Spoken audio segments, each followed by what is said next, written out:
Greetings, Jonathan. Camarda. Hopefully you guys had a good first week of the year as the market certainly finished on a positive tone. So a little bit of a dichotomy there is that we'll start to go over. So kind of a macro top down and then be off for the week. How about that? So, well, first of all, we finished off pretty strongly for the week. And the impetus there was weaker job growth and payrolls growth. Down from former months, and so that gave the market a little bit of a burst. Now, we're still up against pretty significant downward resistance. If you look at 2-year chart of the market, some severe resistance, as we continue to trend down since the highs last year. That being said, of the three indices, the strongest is the Dow Jones, more of your value stocks, as you'd imagine. Those paying high dividends and as such, which remain constructive versus growth, which we mentioned at the outset last week for this year, and also a recap of 2022, with the S&P and NASDAQ being the weakest.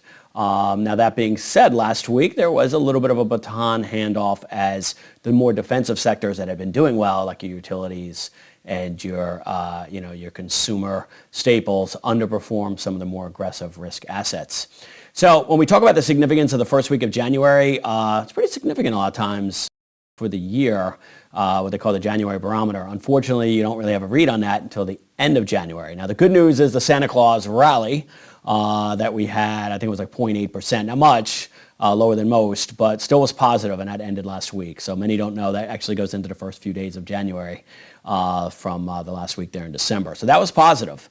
So many things we're looking at. So some contrarian indicators that I look at, as an alternative investment analyst as well, is the what they call the put-to-call ratio on the equity markets, and that is at some severe long-term highs. Now, you can look at that two ways. A lot of the money out there, and you could say the smart money, is buying portfolio, what they call portfolio insurance, right? So when you buy a put, your bet is the market's going down. When you buy a call, you bet that the market's going up. So when that ratio is high, put to call, that means there's more bets on down versus up. So hopefully that makes sense. Maybe we'll do an advanced options class for the one of you that might be interested at another time, but I won't bore the rest of you. However, those being at all-time highs, you could look at pretty pessimistic or contrarian indicator that we might have some room to run. Now, seasonally, as we move through mid-January, this is a pretty soft time of year. And therefore, we do remain pretty neutral with a continued still, very, very wary outlook. Because if you look at the Fed with persistent inflation, it is persistent. Always have to look at food prices, et cetera. We still have that persistent inflation situation where the Fed still wants to get it down to 2%. And it's like if any of you have ever chopped wood, I did with my Uncle George. Shout out to a family up in New York there, for years in the winter, and there's nothing. I don't care how big, how thick those gloves you're wearing, when you're hitting a knot in a piece of wood in the middle of winter, and that axe bounces right off of it. That's kind of what inflation is like, very persistent, tough to cut right through it. Now, on the backside of that, we also talked about we obviously have a recessionary situation. So if you look at a lot of these large tech companies, right, you've seen the Amazons, the Salesforces, that you've probably seen the headlines. They're releasing 10,000 jobs cut here, 18,000 jobs there. But you said it's not, the newscasters, you can't pay attention to the big three. I won't get into the actual names, where they have the host up there saying, but the overall employment data is still pretty strong.